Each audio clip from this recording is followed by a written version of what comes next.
Hey, this is Sharita. I'm back again to sprinkle a little encouragement onto your day today. And I hope that you're encouraged by what I'm going to be talking about. So, if you're new here, thank you for tuning in and welcome. If you've watched my channel before, thank you for coming back. And I appreciate every time you watch, like, comment, and share because it is helping my channel. So I appreciate you. Okay, let's just get right into it. So, within the past couple of days, I received a revelation of something that I just had not recognized was going on really in my life that God was showing me. So, anybody that knows me, they know me well, then they know that I have had a phobia of cats. I know it sounds crazy. I don't even know where it came from. I don't know where it existed from. I don't know if there was any trauma. So I don't remember any trauma or anything like that. But I do know that from as long as I could remember, even as a little kid, that I was always afraid of cats, like phobia afraid. So, so this phobia lasted, oh my gosh, it has been going on for quite some time, like the majority of my life. And I started having to do a job where I had to go in different houses. So when I would go in the houses and they had a cat, I would not go in because I was that afraid. I wouldn't go in, and we would have to figure out another way, or they would have to put the cat up or something because I couldn't go in. So probably a few years ago, I'm gonna say probably about 7 years now. 7 years ago, I made a decision because I was trying to figure out, trying to see if I can remember where this came from, trying to get to the root of it, because I just didn't like having this fear, especially something that had such a control. It had such a hold on me, like to the point where literally if I walked into a place and there was a cat, like my body would freeze up. It would turn into a whole panic attack mode. So it was a serious thing. And so I didn't know where it came from. So I was trying to figure it out. Couldn't really figure it out. So one day I decided, it was like I said about 7 years ago, I made a decision that I'm not going to be afraid anymore. Like, I'm not going to be afraid. I feel like there's no reason for me to be afraid of this, and I'm just not going to be afraid anymore. So I decided that I was going to face this fear. And as I continued to have to go in different settings that may or may not have a cat in there, like if I went into a setting or went into somebody's home and they had a cat, I began to be okay with the cat as long as the cat could be in the room, but the cat needed to be at a place for me where I could see it. So I needed to be able to see it. I needed to be able to kind of watch the movements of it in order for me to feel somewhat okay with the cat being in the space. So that happened, but it wasn't that I wasn't afraid anymore. I still was like, okay, as long as I can keep my eye on this, I can maneuver around what's going on. So I became less afraid and more cautious. So as I continued to go in different places where cats were, or where they were presiding or presenting themselves, then I noticed throughout the years, because I've always had some type of job where I've had to go inside homes to do my job. So it's still the same. Even now, the service that I provide with my own business, it's part of that. I have to go inside homes. So there are cats in these places.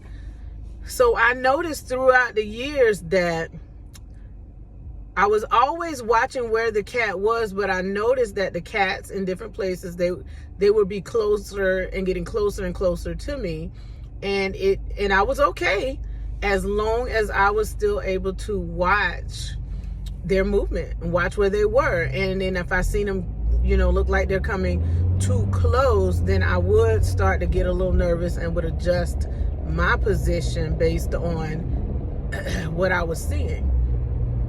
So this continued on for, like I said, it's been like 7 years ago when I decided I was going to face my fear of being afraid of cats and just like learn how to get past it. So throughout this time frame, I've been coming across different situations, and the cats, you know, I noticed they're getting closer and closer, and my level of comfort is changing as they're getting closer and closer. So what was happening throughout this time, I was allowing the cats to be closer and closer, to the point to where I wasn't even thinking about it anymore. Honestly, I wasn't really thinking about it. I wasn't really paying that much attention to how how close they had gotten.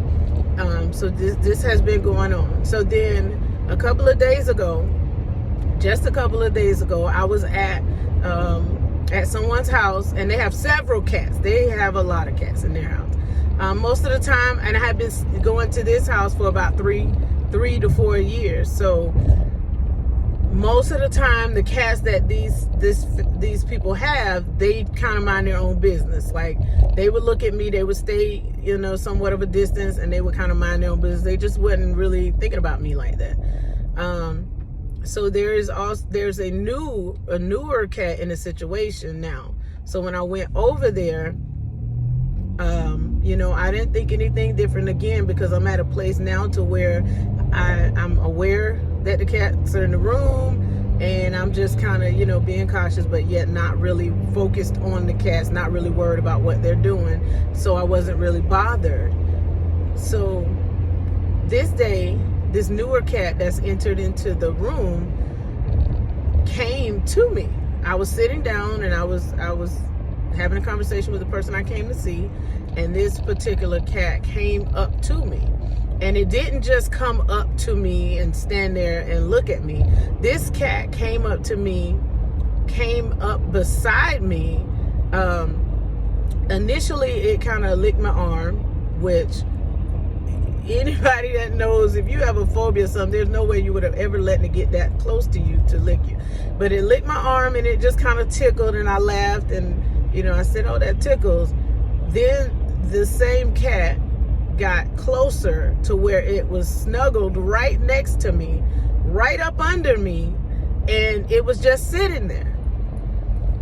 And I'm sitting there, and I'm still having the conversation with the person that I'm there, but I'm also recognizing that I do have this cat next to me, but I'm not putting a lot of energy into it because I'm, more engaged in the conversation with the person. And the cat is sitting next to me. The cat is snuggled next to me. The cat rested next to me. The cat went to sleep and was very comfortable right there next to me. And this whole time, I'm not even thinking about what's happening. I even got to a point to where I petted the cat while I'm sitting there talking to the person. I'm petting the cat. The cat was snuggled under me like it was a dog. I'm very comfortable with dogs, even though I've been bitten before, which is really weird to me in itself. But I've been bitten by a dog before, and yet I'm very comfortable with dogs to the point to where they could walk up to me and do all these things. But I've never ever been this comfortable for a cat to do this. But this particular day, this cat was very much, it was almost like it just felt comfortable. It felt safe and protected and all that. And it was right there next to me, literally until the time I got up and left. So I want to say the good 45 minutes that I was sitting down, that cat was right beside me. And I petted the cat. I didn't move the cat off of me in any way. I didn't move or any of that. So then, I finished what I was doing there, and I left. And I didn't think anything about it, what had just happened, until later on that night. And it's like I was actually in prayer, and I received a revelation during that time that I hadn't even recognized. I had been so fearful of cats all my life, but when I made that decision to no longer have that fear, that's what allowed me to be able to get over it.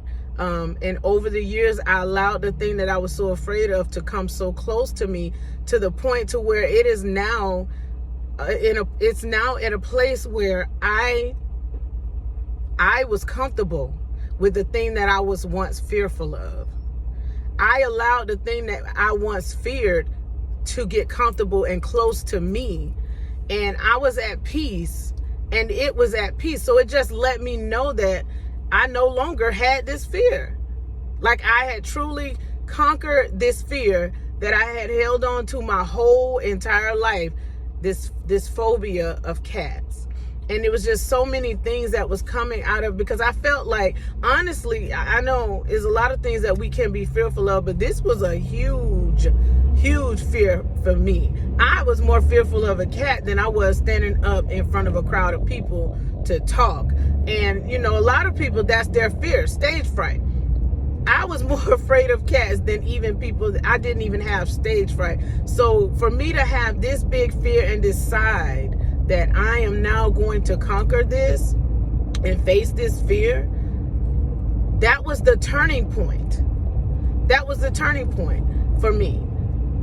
And because I made that decision, I started to walk in a way, I started to behave in a way that allowed this fear to be released from me, to the point to where when it was gone, I didn't even know it was gone. I didn't even recognize that I didn't have this fear anymore in the midst of the time where I'm sitting there with the fear that I once had. I'm sitting here with the thing. I'm holding it. I'm caressing it. I'm petting it. It's loving me. I'm loving it. And it was the very thing that I once feared. And it just let me know I do not have to be fearful. I don't have to be afraid of anything. All I have to do is make a decision that I will not allow fear of anything to control me. And then that's how I could get past it. Because fear is immobilizing. Fear can cause you to stay stuck in a place. And I was stuck in that place of fearing for so long. So long. But I'm not there anymore. And you don't have to be there either. You don't have to allow anything that you've been fearing, you do not have to allow that thing to keep hold of you. You don't have to allow that to keep you stuck in the place that you're in. Fearing, I've had other fears, fearing the unknown. That's something that I had to get over, because I always felt like I needed to know to a certain degree what was going to happen in the future, what was going on, so that I would feel secure. But there's no way that we're going to be able to know everything. There's a path that is laid out for us, and we only know so much, and we won't know the next step until we take the next step. Then we take the next step, and then the next step. But we have to move. We have to move. We can't stay stuck in a place because we're fearful. And I don't want you to stay stuck in that place. So I wanted to tell my story because I wanted you to be encouraged on today that there's nothing that you have to fear. The Bible says that God has not given us the spirit of fear. So where did that spirit come from? Where did fear come from? That's something that we pick up along the way. There's something that comes in the process of our life. Something happens and it causes us to be fearful. There's something that we think might happen that causes us to be fearful. There's something that we don't want it to happen, or we saw something happen to somebody else and it causes us to be fearful. So all of that is saying this, that is something that we pick up from something else. That's not something that was given to us automatically. Even as we're kids, even when we have kids, we have to teach our kids to fear things that are hot, or to, even have not fear it, but we have to teach them to be aware. Things are hot. Things are harmful. Walking into the street can hurt you. Just touching animals. Sometimes if you pay attention to a child, they'll just touch any animal. They don't even care. They'll just walk because they're not aware of the danger. We have to teach them of the dangers. So guess what? That means that a fear came from something that was taught or something that was picked up. But guess what? We don't have to hold on to that. We don't have to keep that fear. We can let that go. One thing that we can do is recognize that it is there and then figure out where it came from. What is the root of this? Why am I so afraid to stand up in front of a crowd of people and talk? What am I actually afraid of? Why am I so afraid of people looking at me a certain way? Why am I so afraid of what people are going to say about me? Let me tell you something. If you, one thing that I know for a fact that has been so helpful for me in my life. One time, a long time ago, years ago, I've never been fully, concerned about what people thought about me or what they said about me. It's not been that big of a deal for me, but it was something that existed because everybody has some level of thought about what people are saying or what they're going to do or how they're going to think. It's always some level of it. It wasn't big for me, but it was there. And I got to a place where when I tell you I really don't care, not that I'm insensitive or not that I'm, just out here doing all kinds of crazy things. But when I tell you I'm not concerned, let's say that I'm not concerned about what other people are saying about me, what they are doing, what their thoughts are. I'm really not concerned. I call it when I got delivered from people. When you get delivered from people, you can do so much and you feel so much lighter and you feel so much better, because deliverance from people for me was simply not allowing what people's thoughts and their concerns, whatever they were feeling, control the things that happen for me. So you telling me I can't do something, that's not going to stop me, because I'm not really that concerned about what you're saying. I know what you're saying, but I'm not concerned about what you're saying. If I know I can do something, if I believe that I can do something, you telling me I can is only going to be the fuel to make me do it. It's only going to be the fuel to push me forward. It's not going to stop me from doing it, because I know that anything I put my mind to, I can do it, even in the midst of fear. Because guess what? This wasn't the easiest thing for me to do. I'm not fearful of it, but there's always, I had a thought, okay, I want to look presentable. I want to feel like I want to sound a certain way. I don't want to sound like I don't know what I'm talking about. I don't want to talk. I've always had this thing too, where I don't want to talk about things that I don't know anything about. I'm not a person that just sits around and wants to just talk to hear myself talking.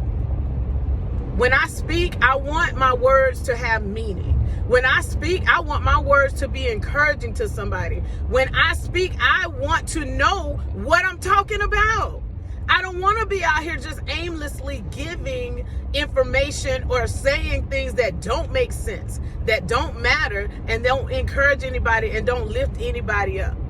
I don't want to be out here saying things that aren't true. So because of that, I don't sit out here. I truly believe in the Bible when it tells you that you say, you hear more and you say less. I am wholeheartedly in agreement with that, because sometimes, I don't know about anybody else, but when I've come across people that do a lot of talking and you really listen to them, sometimes what they're saying makes absolutely no sense. And I have seen it. I have put it into action, said something that made absolutely no sense whatsoever, and had people agree. And I'm like, you don't even know what I really said. And this is why, to me, it's so important that I watch what I say, because I don't want to lead people astray. I don't want to lead people down a path of something that doesn't matter. Lead them down a way that is not right or not real, or anything, because I don't want to be out here just saying things just to say it. But all of this was fears from before, and it's a thing. It's the very thing that causes some people to still be fearful. They don't know what to say. They don't know how to say it. They don't know if anybody's going to be listening. Well, Well, my thing is this: if I'm led to do this, which I have been led to do, when I feel like I'm supposed to say something, I'm gonna say it. Because to me, even if one person, just one person, is encouraged by what I'm saying, it was all worth it. So what I'm saying to you right now, whatever your fears are, face those fears. Face them. And you can do it. You don't have to go and confront it. Because I never once said I went into the situation and started seeking out cats and started confronting them. No, I never did that. What I did was made a decision, and I let my guard down, and I allowed myself to stand up more than my fear. I truly hope that this was encouraging to somebody, because it was so encouraging me to, one, recognize this is a fear that I have overcome. How good, you guys, does it feel when you overcome something that has kept you bound and you've been afraid of for so long? You know, and I felt so good to realize, you know what, that was so crazy, because I have literally overcome this and I didn't even recognize it until that very moment. So again, I hope that this was really encouraging for you. Stand strong, keep moving forward, no matter if you're fearful, no matter if you're afraid, just do it anyway. Because the more you do it, the less afraid you will be. And you will understand the thing that you were afraid of, it didn't even matter. It didn't even matter. Thank you.